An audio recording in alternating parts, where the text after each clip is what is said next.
There is a particular kind of tiredness that does not come from the body, and sleep cannot touch it. No amount of rest seems to reach it, because it lives somewhere deeper than the body, down where the soul keeps its accounts. It is the tiredness of a soul that has been trying, for years, to be good enough for God, and has never once felt that it succeeded. Perhaps you know it. There is a ledger running somewhere in the back of your mind, always tallying, and the balance never comes out right. You pray, but not enough. You serve, but not enough. You try to be patient, kind, disciplined, holy. And at the end of every day, the same quiet verdict settles over you. Not enough. Still not enough. And underneath it, a fear you can hardly bear to name. That God is looking down at you with a frown, shaking his head, disappointed, weary of you, wondering when you will finally get it right.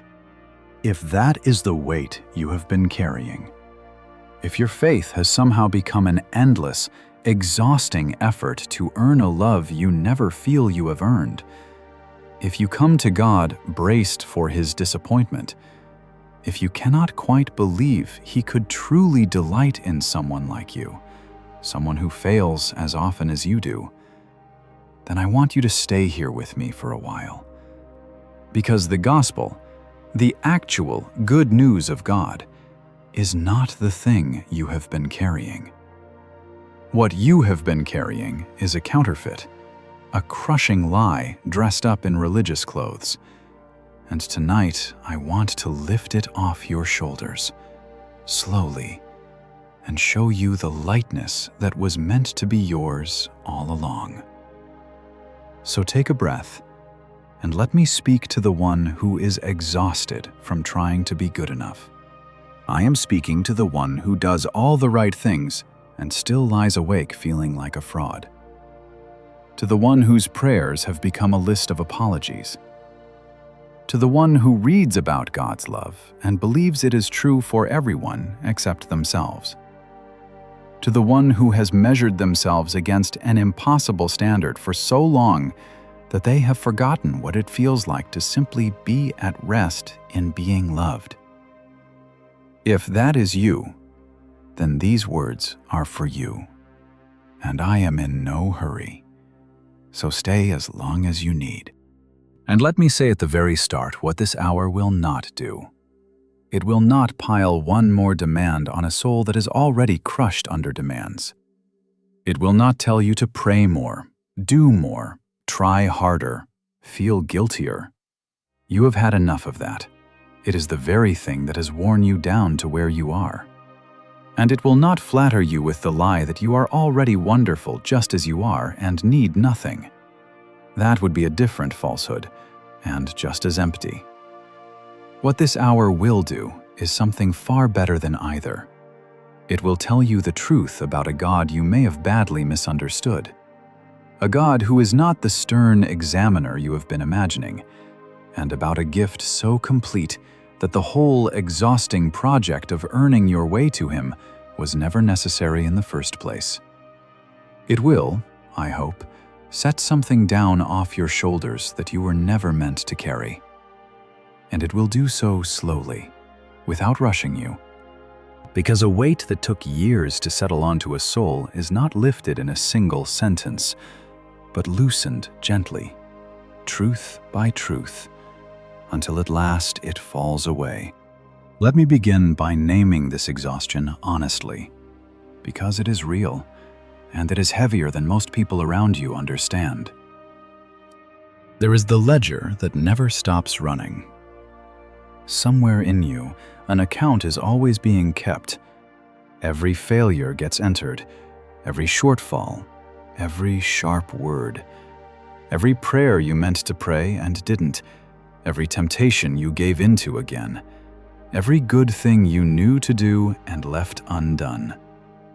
The list grows day by day, and you carry it everywhere, and you are always, quietly, aware of the balance. and the balance is always against you.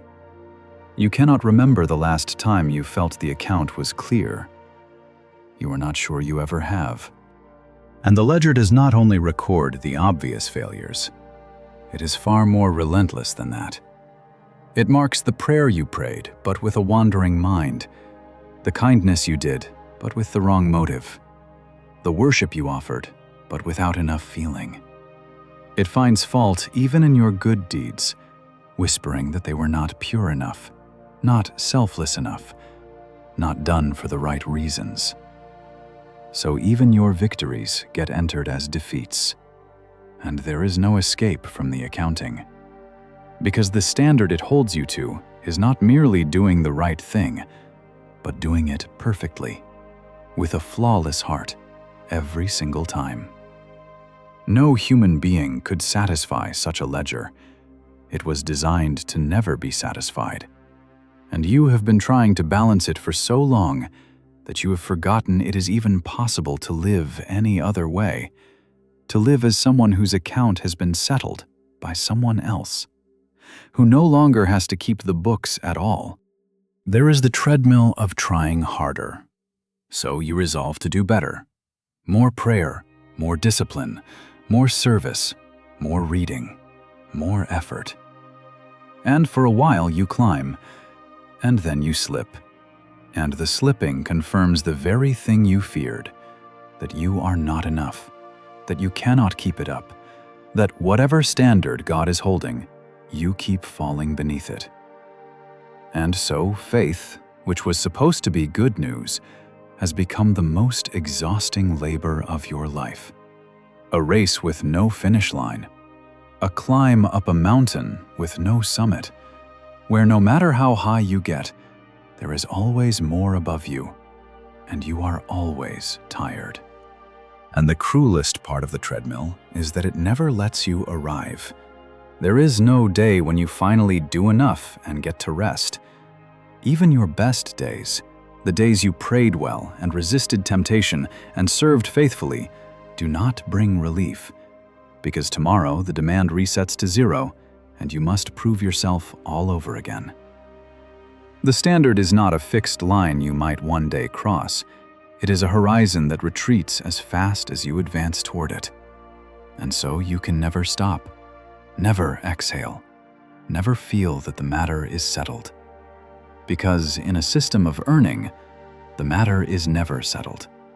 There is always the next test, the next failure waiting, the next proof required. No wonder you are exhausted. You have been running a race that was designed to have no finish line, trying to satisfy a demand that was designed never to be satisfied. The good news I want you to hear tonight is that you were never supposed to be running that race at all. There is the fear of God's disappointment, and it colors everything. You picture him, if you are honest, as a kind of stern examiner, arms folded, watching you fail, sighing. You imagine his face when he looks at you, and it is not warm. It is the face of someone perpetually let down. And so you relate to God the way a struggling student relates to a teacher who expects more than they can give. With dread, with bracing, with the constant low hum of having disappointed someone you cannot ever quite please. There is the way prayer itself has changed. Once, maybe, it was a refuge. Now it is mostly apology. You come to God with your head down, leading with your failures, explaining yourself, asking forgiveness for the same things again, never quite daring to believe he is glad to see you. You approach him the way you would approach someone you have wronged and keep wronging, flinching a little, waiting for the rebuke. The thought that God might actually delight in your coming, might lean toward you with affection rather than disappointment, feels almost too good to be true. And so you do not let yourself believe it. There is the comparison to the real Christians, the ones who seem to have it together. They pray with such ease. They seem so sure, so settled, so genuinely good. And you look at them, and then at yourself, at the mess inside you that no one sees, the recurring sins, the doubts, the lukewarm heart you keep trying to heat up. And you conclude that they are the kind of people God must actually love, and you are the disappointing one, barely hanging on, faking it, hoping no one looks too closely. But you are comparing your hidden inside to their polished outside, which is the most unfair comparison there is. You cannot see the struggles behind their calm faces, the doubts beneath their confident words, the failures they too are hiding and fearing someone will discover. Every person in that room you envy is also, in their own quiet way, afraid of not being good enough, also performing, also hoping no one looks too closely. There is no class of super Christians who have transcended the struggle and earned a love the rest of us are still reaching for. There are only sinners saved by grace, every one of them, the composed and the falling apart alike, all of them standing on the exact same ground of mercy they did not earn. The ones who seem to have it together are not loved more than you. They have simply, perhaps, learned a little sooner that the love was never about having it together in the first place. And there is the deepest fear of all, the one underneath everything, that God's love for you is conditional, that He loves the better version of you that you are always trying to become, and not the actual you, the real one, with all the failures. That before you can be truly accepted, you have to clean yourself up, fix yourself, become good enough, and that until you do, you are tolerated at best, a disappointment held at arm's length. And since you never do become good enough, you live your whole life with God at arm's length, never resting, never sure, always striving, always tired. So let me begin gently to take this lie apart, because it is a lie, and the truth is so much lighter than you dare to hope. There is a particular cruelty to this fear, because it attacks you at the exact point where you most want to do well. You're not careless about God. You're not indifferent. If you were, none of this would trouble you. It troubles you precisely because you care so deeply, because you long to please Him, because His opinion matters to you more than anyone's. And so the lie takes your very love for God and turns it into a whip, using your longing to please Him as the lever to keep you anxious and striving and afraid. The people most tormented by the fear of not being good enough are almost always the ones who care most about being good, which means this exhaustion is not evidence that you love God too little. It is, in a strange and painful way, evidence that you love Him very much, and that your love has been hijacked by a lie about who He is. First, hear this plainly. The gospel is not try harder. If your faith has become an endless effort to earn God's approval by your performance, then somewhere, somehow, a counterfeit has slipped in. Because that striving is the exact opposite of the good news of God. The whole message of the Bible, from beginning to end, is not a ladder you climb up to God by being good enough. It is a rescue God climbs down to accomplish for people who could never climb at all. Read the whole of the Scripture and you will find this pattern everywhere. It is not the story of good people climbing up to God by their goodness. It is the story of God coming down again and again to people who had failed, to a runaway, to a coward, to a liar, to a denier, and making them His own. Not because they had earned it, but because that is who He is. The thread running through every page is grace, undeserved favor poured out on the undeserving. If your version of faith has somehow become the opposite of that, a desperate climb to earn a love waiting at the top, then you have been handed something that is not the gospel at all, but its ancient counterfeit. The very lie the whole Bible was written to overthrow. Let me show you, through some who learned this the hard way, that you were never meant to earn what God has always intended to give you as a gift. Jesus once told a story about two men who went up to the temple to pray. The first was a Pharisee, a religious professional, a man who did everything right. He fasted, he tithed, he kept the rules with scrupulous care. He was, by every external measure, a good man, a successful man, the kind of man everyone would have pointed to as an example of holiness. And his prayer was essentially a recitation of his own goodness. He stood and prayed thus with himself: God, I thank thee that I am not as other men are, extortioners, unjust, adulterers, or even as this publican. I fast twice in the week. I give tithes of all that I possess. It was a prayer that was really a resume, a list of accomplishments presented to God as proof that he had earned his standing.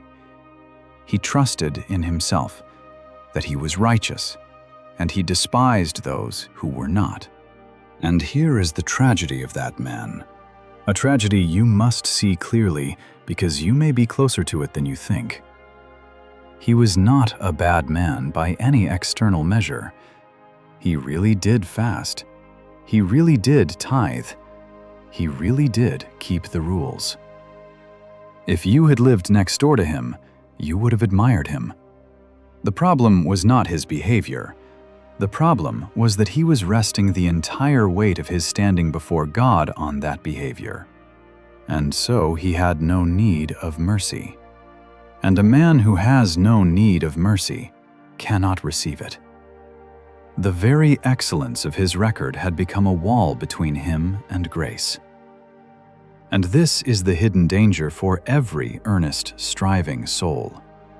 The harder you work to be good enough, the more tempted you are to quietly trust in that work, and the more your own goodness can become the very thing that keeps you from the grace you most need. The publican had no such wall. He had nothing to trust in but mercy, and so mercy was free to come flooding in. The second man was a publican, a tax collector, one of the most despised men in his society, a known sinner, a traitor, a cheat.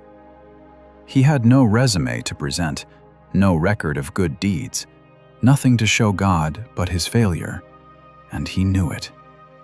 He stood far off, the scripture says, and would not so much as lift up his eyes to heaven, but beat upon his breast and prayed only one desperate, broken sentence: God, be merciful to me, a sinner. That was all. No list, no defense, no bargaining. Just a cry for mercy from a man who knew he had nothing to earn it with.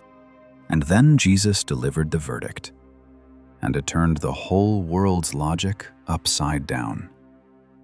He said, I tell you, this man went down to his house justified rather than the other. The publican, the sinner, the one with nothing to offer but his need for mercy, went home declared righteous before God.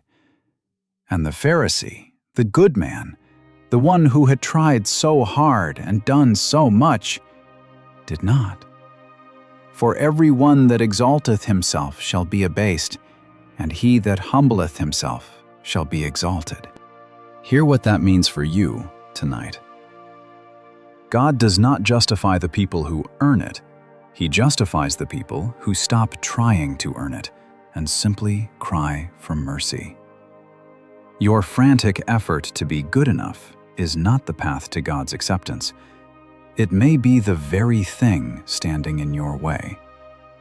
Because as long as you are trying to present God with a resume, You are standing in the Pharisee's place, and the Pharisee went home empty. The way into God's favor was never a record of achievement. It was always, only, a cry for mercy. And that cry, from the lowest and least and most undeserving heart, is always, always heard. And notice the terrible irony hidden in the parable. Because it is meant to free you. The Pharisee did everything right, and he walked away from God with nothing, while the tax collector did everything wrong, and he walked away justified. The very things the Pharisee was counting on, his fasting, his tithing, his careful record, became the things that kept him from grace, because they convinced him he did not need it. He stood before God essentially self-sufficient, presenting his account, and a self-sufficient soul cannot receive a gift, because its hands are already full of its own achievements. The tax collector's hands were empty, and that emptiness was the only qualification grace requires. So if tonight your hands feel empty, if you have nothing to show God but your need, do not despair over that emptiness. It is not your disqualification. It is the very thing that lets grace in. The full hands go away empty. The empty hands go away full. If these words are reaching something in you tonight, you might write one word in the comments, simply the word mercy, as a quiet way of saying, I am done trying to earn it. I am simply asking for grace. And it may help you to see how many others are writing it too, because you are far from alone in this exhaustion. So many people carry this silently, certain they are the only one who feels like a disappointment to God, when in truth, the pews and the screens are full of weary souls all whispering the same fear.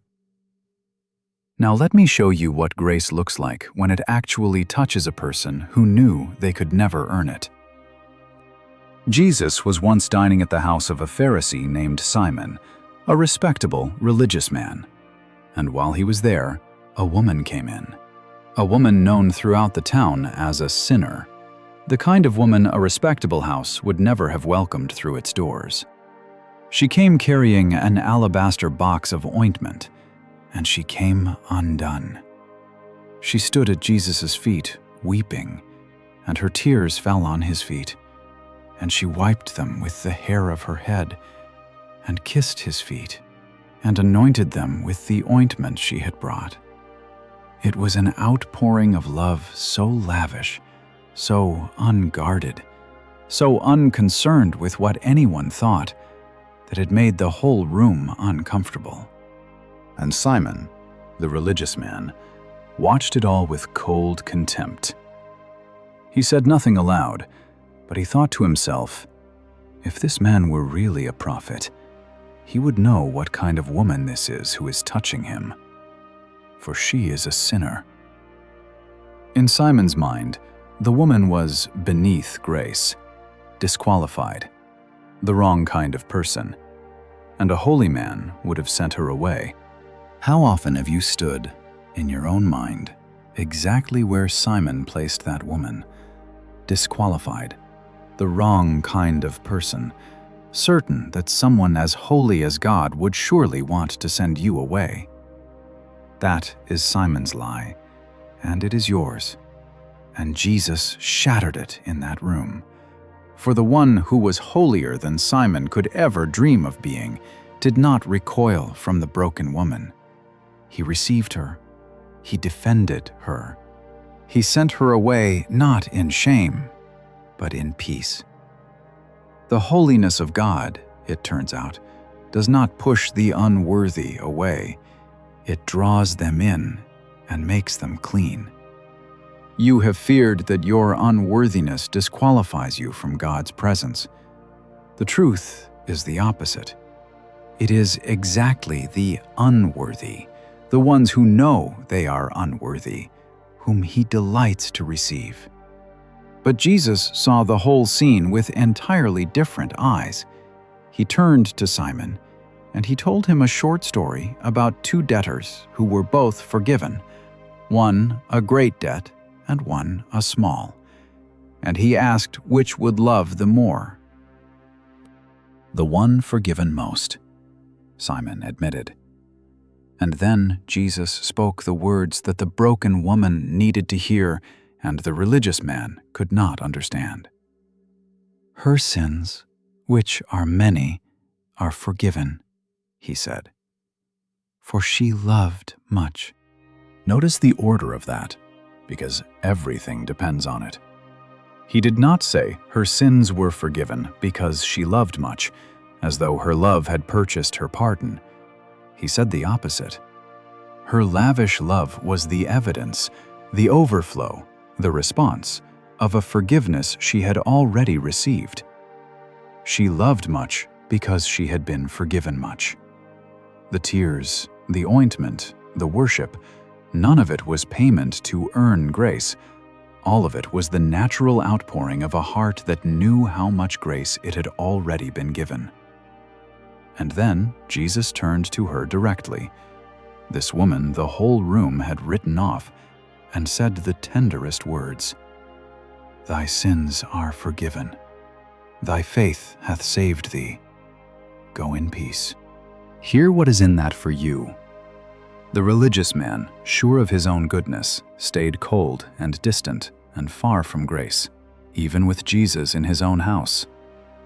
And the broken woman, who knew she could never earn it, who came with nothing but her need and her tears, received everything: forgiveness, acceptance, peace. The ones who know they cannot earn it are exactly the ones grace runs toward. So your aching sense that you are not good enough, painful as it is not the thing keeping you from God. It may be the very doorway to a grace that the self-satisfied never find. The Pharisee's confidence kept him out. The sinner's empty hands let grace pour in. And there is something here that speaks directly to your weariness. You have been trying to produce love for God by sheer effort, to work up more devotion, more passion, more warmth, and it keeps running dry. And you feel guilty about that too. But look at the woman. Her extravagant love was not something she manufactured by trying. It welled up, unbidden and overflowing, from one source only: the overwhelming knowledge that she had been forgiven much. Love for God is not the cause of grace, it is the result of it. You cannot squeeze it out of yourself by willpower. It grows, naturally and almost without effort, in the heart that has truly grasped how much it has been forgiven.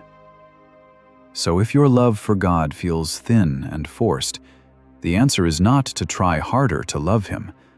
The answer is to go deeper into how much He has already loved and forgiven you.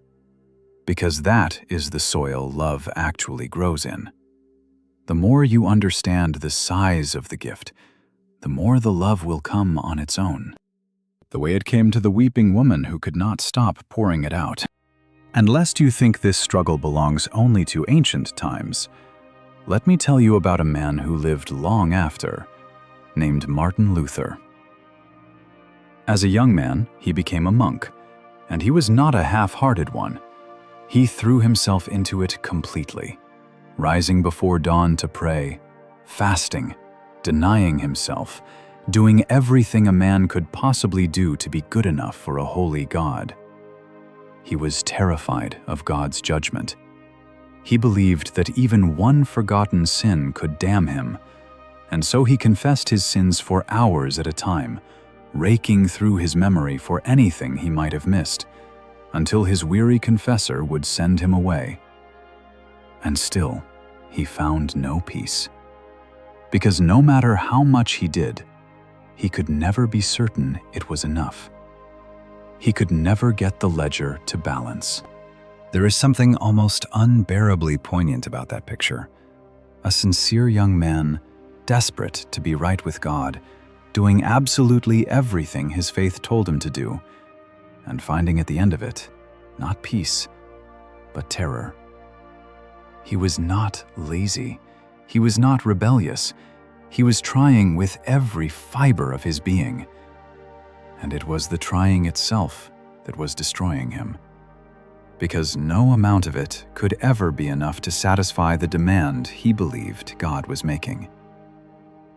If you have ever felt that the harder you try, the worse you feel, that your very efforts to be good leave you more anxious rather than more at rest, then you and Luther are walking the same road. And there is a turn in that road ahead that changed everything for him, and can change everything for you. He later said that if anyone could have earned heaven by the life of a monk, it was him. He did everything, and it brought him no peace at all, only the growing terror of a holy God he could never satisfy. The striving did not draw him closer to God, it drove him to despair. And finally, in his exhaustion, he came almost to hate the God he could never please, the God who seemed to stand over him forever, demanding a righteousness he could never produce. There is something important in that, something you need to see. His relentless effort to be good enough did not make him love God more. It made him love God less. The harder he tried to earn a love he could never quite reach, the more that distant, demanding God became someone to fear and resent, rather than someone to adore. And this is what the lie of earning always does in the end. It does not produce the holiness it promises. It produces exhaustion, and then resentment, and finally a quiet, secret coldness toward the very God you are killing yourself to please. If you have felt that creeping in, a tiredness with God, even a buried anger at Him that frightens you, do not assume it means your faith is failing. It may simply mean you have been laboring under the same lie that nearly crushed Luther, and that what you need is not to try harder, but to discover, as he did, that the whole exhausting arrangement was never God's idea in the first place. And then, while he was studying the book of Romans, he came upon a single line that would change everything. The just shall live by faith. And slowly, as he turned it over and over, it broke upon him like the dawn. He began to understand that the righteousness God requires is not a righteousness we work up in ourselves and present to Him for approval. It is a righteousness God gives, freely, as a gift, received by simple faith in Christ. We are not saved by climbing up to God on a ladder of our own goodness. We are saved by receiving, with empty hands, the goodness of Christ, credited to us as though it were our own. The whole crushing project of earning was not just difficult, it was unnecessary, because the thing he had been killing himself to produce had already been provided, as a gift. Imagine the relief of that discovery. Imagine spending years straining to build something with your own hands, exhausting yourself, failing, despairing, and then discovering that the very thing you were laboring to make had already been made, perfectly, and was being held out to you, finished, free, needing only to be received. That is what happened to Luther. The righteousness he had been trying and failing for years to produce in himself was already accomplished, completely, by Christ, and offered to him as a gift. All those years of striving had been not only futile, but unnecessary, because the work was already done. And the same is true for you tonight. The acceptance you have been straining to earn is not waiting at the top of a climb you must somehow finish. It is already finished, already accomplished by another, already held out to you with open hands. You do not have to make it. You only have to take it. Luther said that when he finally understood it, he felt as though he had been born again, as though he had walked through open gates into paradise itself. The unbearable weight of trying to be good enough simply fell off his back, and for the first time in his life, he met a God he could love, because at last he had met the God of grace. The God who does not stand over us demanding that we earn his favor, but who comes down to us and gives it freely to all who will receive it with open hands. So let me tell you what is actually true, the truth that all of these lives point toward. You were never meant to earn God's love, because it was never for sale. The whole exhausting project you have been laboring at was built on a lie. The lie that God's acceptance is a wage you must earn by your performance. But the Scripture says plainly that He saved us not by works of righteousness which we have done, but according to His mercy. Not by our works, according to His mercy. You have been trying to pay for something God has already laid in your lap for free, and you are exhausting yourself attempting to buy what He is holding out to you as a gift. The striving is not holy. It is the refusal, however well-intentioned, to simply receive. And I know how hard that is to hear for a soul like yours, because receiving feels passive, and you have always been someone who earns their way. Somewhere you learned that nothing good comes for free, that love must be deserved, that you are only as acceptable as your latest performance. Perhaps you learned it from a demanding parent, or a harsh world, or your own relentless conscience. And then you laid that same template over God, and assumed He must operate the way everyone else seemed to, on a system of earning and deserving. But God is not like that. He is the one giver in all the universe whose love cannot be earned, because it is not for sale at any price, and does not need to be, because He gives it away. The hardest thing for an earner to believe is that the most important thing in existence, the love and acceptance of God, is precisely the one thing you were never supposed to work for. It is a gift. It has always been a gift. And a gift worked for is a gift refused. Your best efforts could never have been enough anyway. And that is not despair. It is freedom. The Scripture says a startling thing, that all our righteousnesses are as filthy rags. Not our sins, our righteousnesses, our best efforts, our finest religious performances, weighed on the scale of God's perfect holiness, fall short.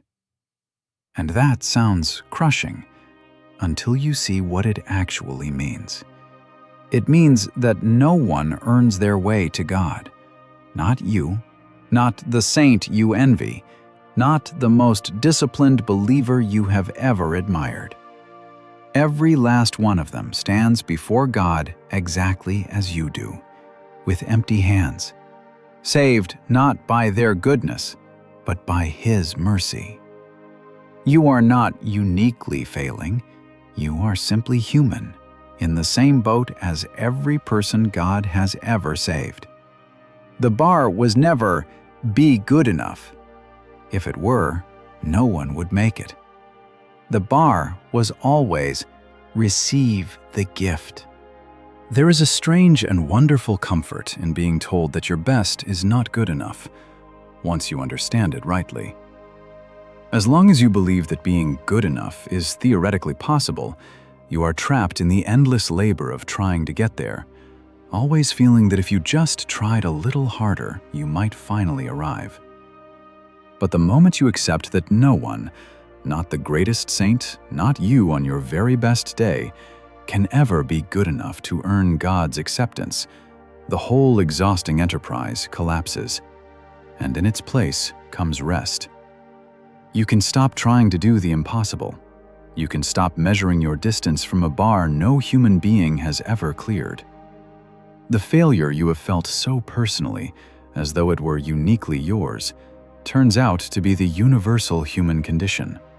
And the answer to it was never to try harder, but to receive what God freely gives to all who admit they cannot earn it. Your inability to be good enough is not your shame. It is the doorway to grace. God justifies the ungodly, not the good. Listen to the scandal of this verse. To him that worketh not, but believeth on him that justifieth the ungodly, his faith is counted for righteousness. To him that worketh not, God justifies the ungodly. Not the people who cleaned themselves up first, not the ones who finally got good enough. The ungodly, the undeserving, the ones with nothing to show. Which means you do not have to become acceptable before you come to Him. You come as you are, undeserving, empty-handed, and He counts you righteous as a gift. You have spent your life trying to get clean enough to be loved. He is saying, "Come dirty, and let me wash you." The washing was never something you did to qualify. It is the gift itself. And so you may come to Him tonight with the worst of yourself still clinging to you, the very things you were sure you had to fix before you would be allowed near, and find that they are not the barrier you imagined, but the very things He came to wash away. This is the part that the striving heart finds almost impossible to believe, so let me say it as clearly as I can. You have been operating on the assumption that the sequence goes like this. First you clean yourself up, then you become acceptable, then God receives you. Get good enough, and then come. But the gospel reverses the entire order. It says, "Come as you are, undeserving and unclean, and in the coming you are received, and in the receiving you are cleansed. And out of that cleansing, over time, real change grows." You do not get clean in order to come. You come in order to get clean. The tax collector did not reform his life and then return to the temple to be justified. He cried for mercy in his unreformed state and went home justified that very hour. The order is everything. As long as you believe you must improve before you are welcome, you will never come, because you will never be improved enough. So stop waiting. Come now, as you are, with all of it, and let the welcome do its work. God's love for you is not waiting on your improvement. He settled that question once and for all, in a way that can never be undone. The Scripture says that God commendeth His love toward us, in that, while we were yet sinners, Christ died for us. While we were yet sinners. Not after we improved, not once we had our act together, not when we finally became good enough. While we were still failing, still falling short, still very much not good enough, that is precisely when, and precisely for whom, Christ gave Himself. His love was never aimed at some future, cleaned-up version of you. It was aimed at the real you, the struggling, failing, not good enough you. And it has never once wavered. Sit with the timing of that verse, because it overturns everything. We assume God's love is a response to our goodness, a reward for becoming worthy.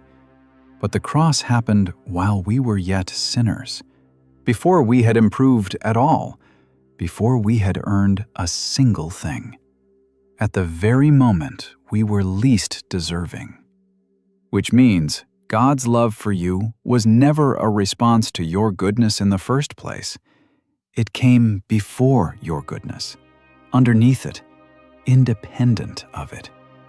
It was there at your worst. It does not increase on your good days or shrink on your bad ones, because it was never based on your days at all.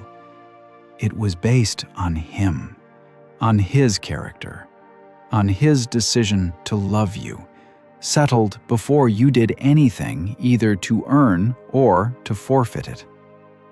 This is the bedrock you have been longing for without knowing it.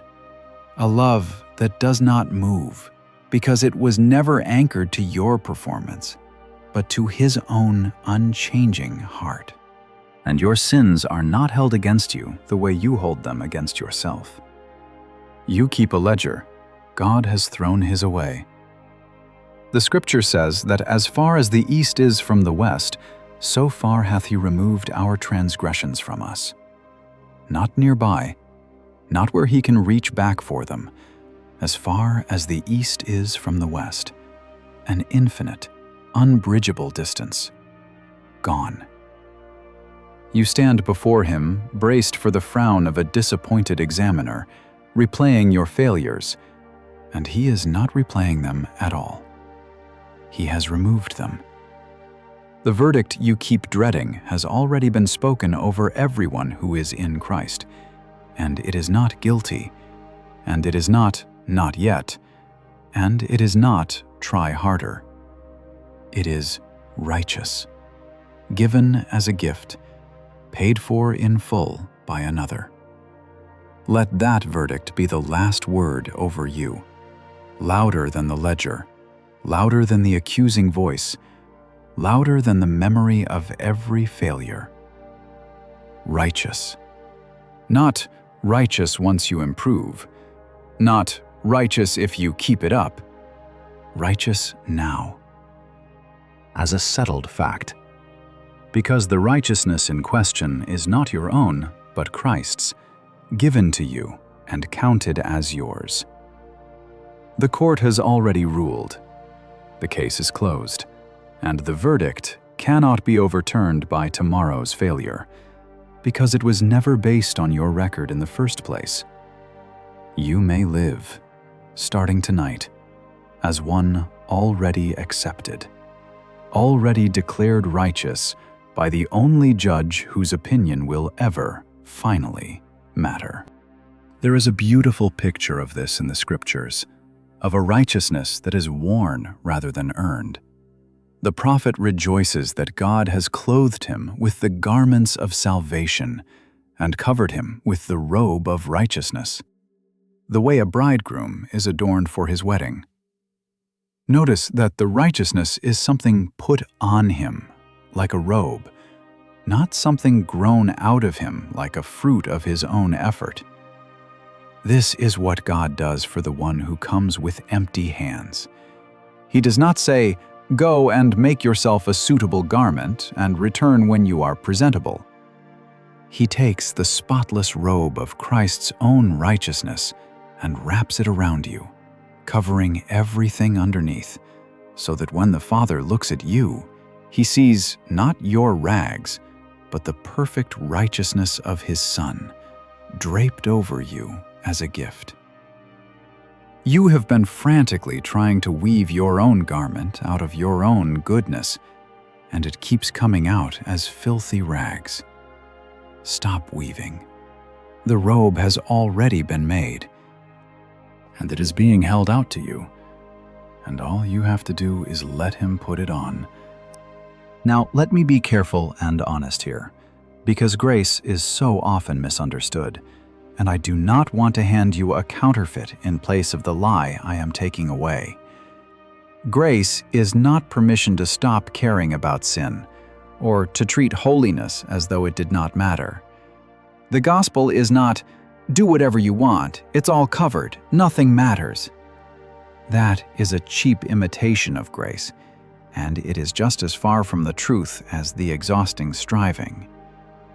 The real gospel does something better than either. It says that God's love and acceptance are a finished gift, received by faith, not a wage earned by works, and that this settled, unshakable love becomes the very soil that real holiness finally grows in. Look again at the weeping woman. She did not stop caring about her sin. She loved much. She lived changed. She poured out everything.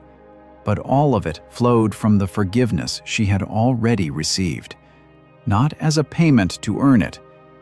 That is the order grace establishes. You do not obey in order to get God's love. You are given God's love freely, and that love sets you free to love Him back. Holiness is not the price of God's acceptance. It is the fruit of it. And do you see how much better this is than either lie? The exhausting striver says, "I must be holy in order to be accepted."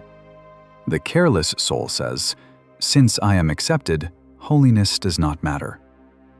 But grace says something more beautiful than both. You are accepted, freely and forever. And therefore, holiness can finally grow, not as a frightened payment, but as a grateful response.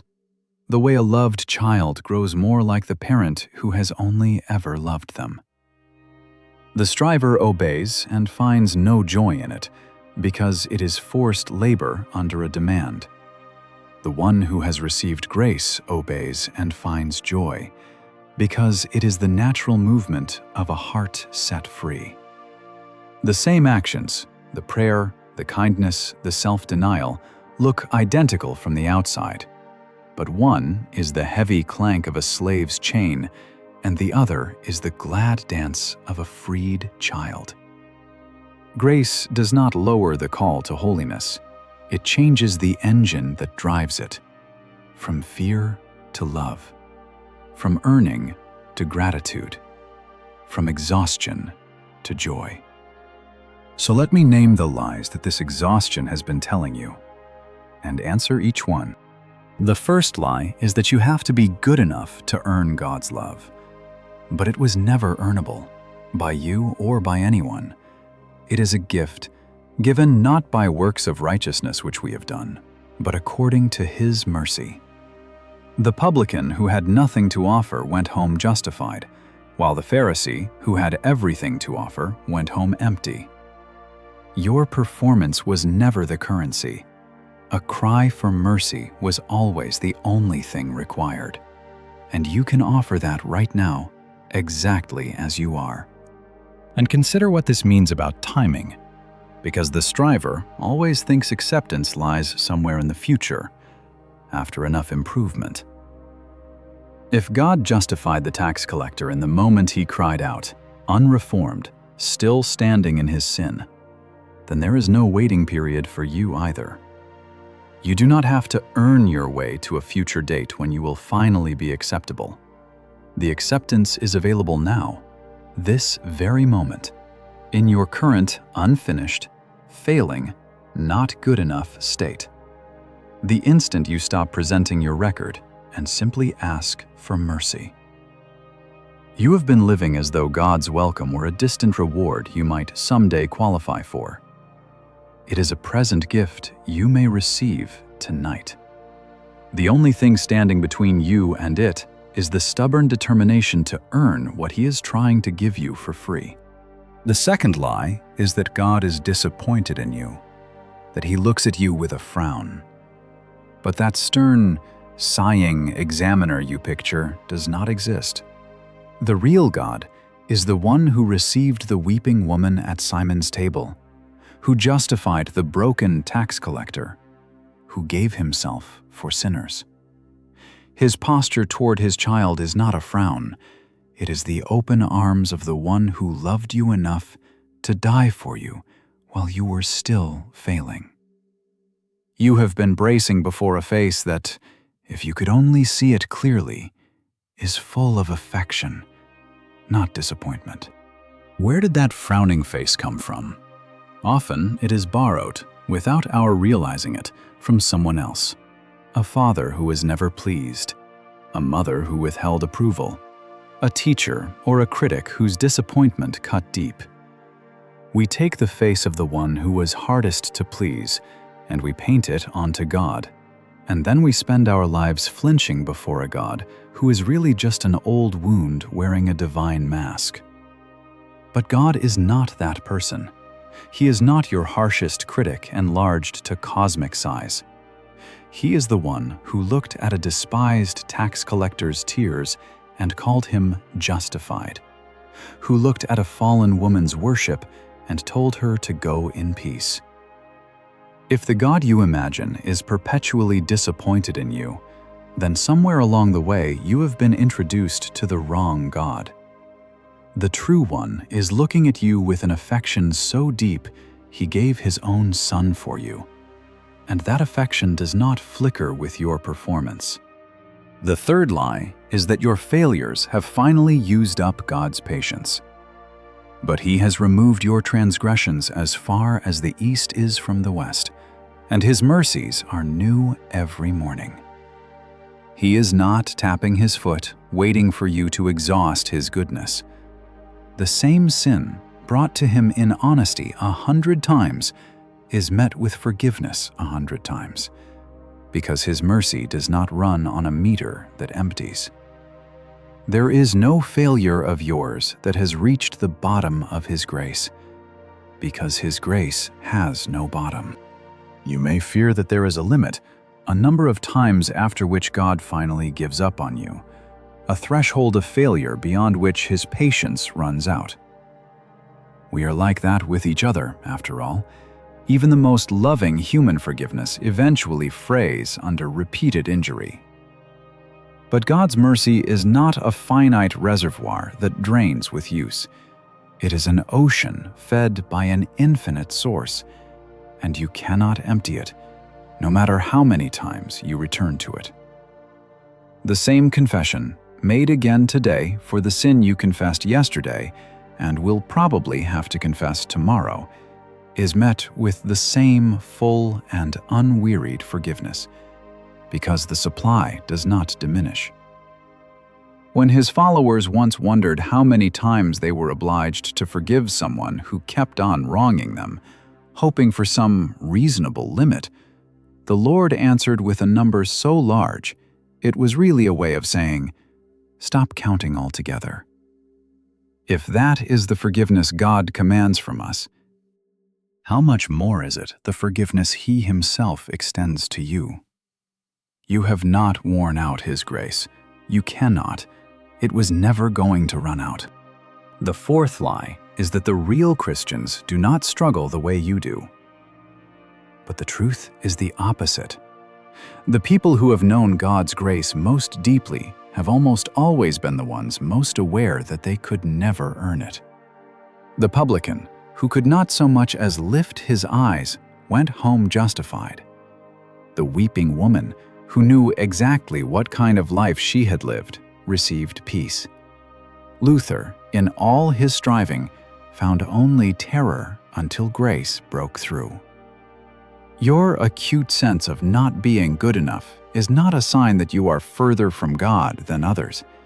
It may be the very thing that drives you, at last, into the arms of grace. It is the self-satisfied, like the Pharisee, sure of their own goodness, who walk right past the mercy they think they do not need. And the fifth lie is that if God really saw the real you, every hidden failure, every secret you have never told anyone, he would turn away. But hear this, because it is the heart of everything. He already sees the real you, completely. Every hidden thing, every secret failure, the worst of what you are. All of it, fully known, nothing hidden from him. And it was that exact person, fully seen, that he chose to die for. There is no truer, worse version of you waiting to be discovered that would change his mind, because he has already seen it all and loved you still. You are not loved because you successfully hid the worst of yourself. You are loved with the worst of yourself completely known. That is a love you can finally stop performing for, because it already sees everything and stays. Think about how exhausting it is to be loved only for the version of yourself you manage to present, the curated, cleaned-up self, because such a love can never actually reach you. You know, even when you are praised, that they are praising the mask, not the face, and that if they saw behind it, the love would vanish. That kind of love, however flattering, leaves you more alone, because the real you remains unseen and unloved. But the love of God is the opposite. It is aimed precisely at the real you, the unmasked, unedited, worst included you, because that is the only you there is to Him, who sees through every performance to the actual person underneath. Which means His love is the one love in all the universe you never have to perform for. The one love that has already seen the very things you are most afraid of and is not turned away. You can finally drop the mask before God, not because you are good enough to, but because He has been seeing behind it all along and loving what He sees. And if the belief that you are never good enough has curdled over the years into something darker, into a self-hatred you cannot shake, or a despair that whispers you are beyond God's love, or even the thought that the people around you would be better off without you, please hear me, and do not carry that alone for one more night. That voice is not telling you the truth. You are not beyond love. You are not too much, or too far gone, or too great a disappointment. Reach out as soon as you can to someone you trust, a pastor, a counselor, a friend who will remind you what is true. The verdict over you is not condemnation. You are seen fully and loved fully, and that will not change. But you were never meant to carry this kind of weight in silence, so please, tell someone how heavy it has become. There is no shame in needing that kind of help. The belief that you are never good enough is a heavy thing to carry, and when it has been pressing on you for years, it can distort the way you see everything, including yourself, including God, including whether you have any worth at all. A trusted voice from outside your own head can help you see again what the weight has hidden, that you are loved, that you matter, that your life is precious and needed.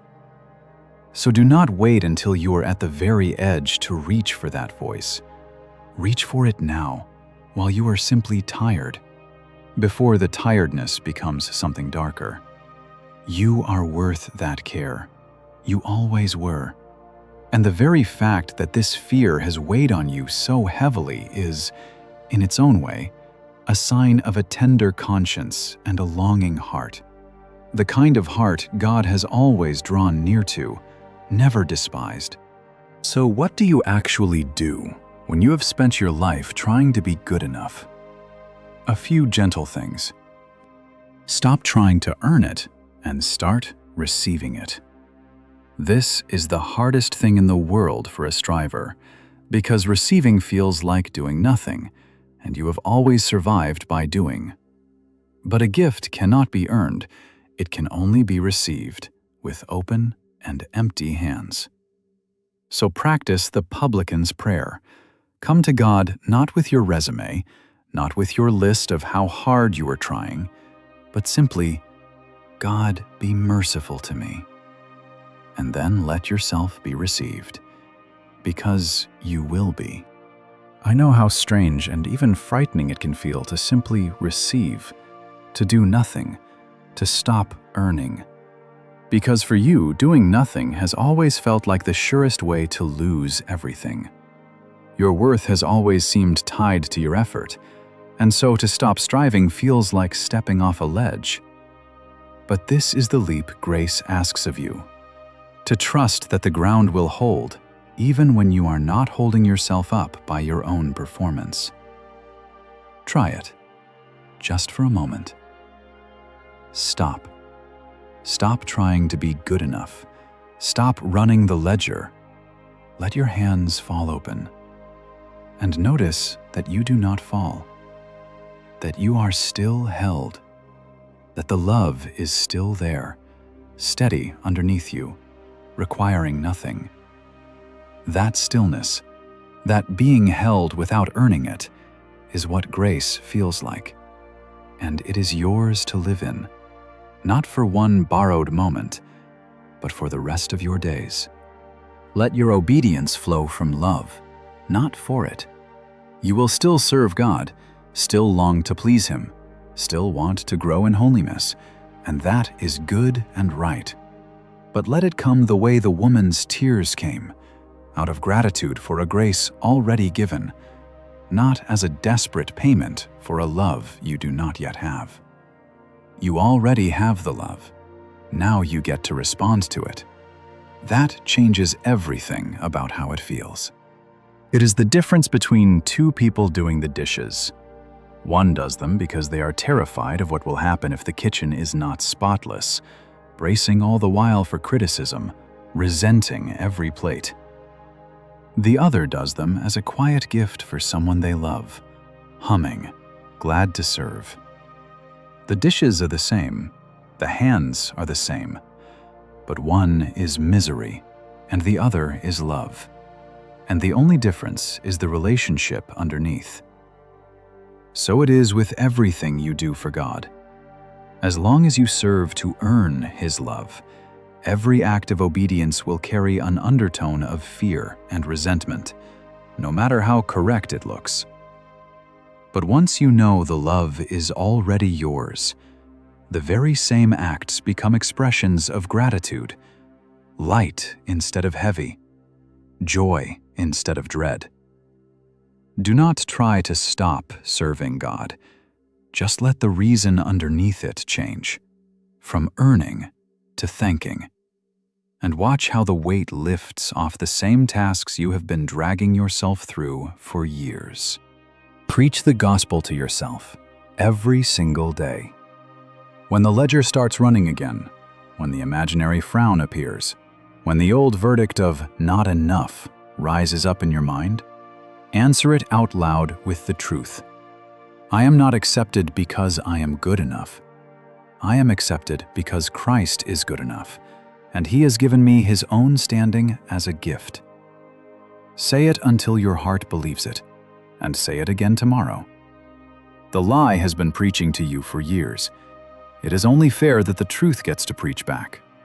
Daily, patiently, for as long as it takes. This is not a one-time realization, but a daily discipline. And you must not be discouraged when the old lie comes creeping back. It will. You will have a glorious morning of feeling fully accepted, and by evening the ledger will be running again, and the frown will have reappeared. That is normal. The striving heart has worn deep grooves over many years, and water does not run a new course overnight. So you will have to tell yourself the truth again and again, perhaps many times a day, the way you would speak gently and patiently to a frightened child who keeps forgetting they are safe.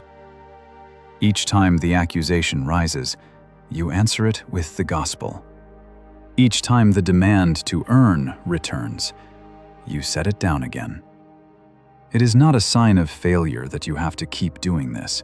It is simply the slow, faithful work of letting a new truth sink down into a heart that learned the old lie very early and very well. Be as patient with yourself in this as God is with you. Bring God the real you, failures and all. Stop performing for Him. He already sees through the performance anyway. Come as you actually are, with the publican's honesty, and you will find Him merciful every single time. The relationship you have been missing, the warm and restful one, is on the other side of finally letting yourself be fully known and rest. This may be the deepest instruction of all. The first gift the gospel offers the exhausted is rest, the end of striving to earn what is already yours.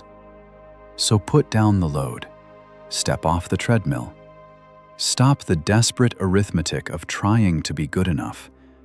You are allowed to rest now, in a love you did not earn and cannot lose. I want you to feel the weight of those last 3 words. Cannot lose. Because they are the end of the fear that has driven you. A love you earned would be a love you could lose by failing, by slipping, by not keeping up. That is exactly the terror you have lived under, the sense that one bad enough day could undo everything. But a love you did not earn is a love you cannot lose, because it was never resting on your performance to begin with. You cannot fall out of a love you never climbed up into. You cannot forfeit by failure a gift that was never conditioned on success. The security you have been straining toward your whole life, that settled, unshakable sense of being safe and accepted, was never going to come from finally performing well enough, because performance can always falter. It comes only from a love that was a gift from the start, and therefore stands firm no matter how you stumble. That is the love that is yours. Rest in it. Let it hold you the way solid ground holds a tired traveler who has finally stopped walking and simply lain down, and let the earth bear the weight it was always able to bear. Let me leave you with this, and then I will let you go gently.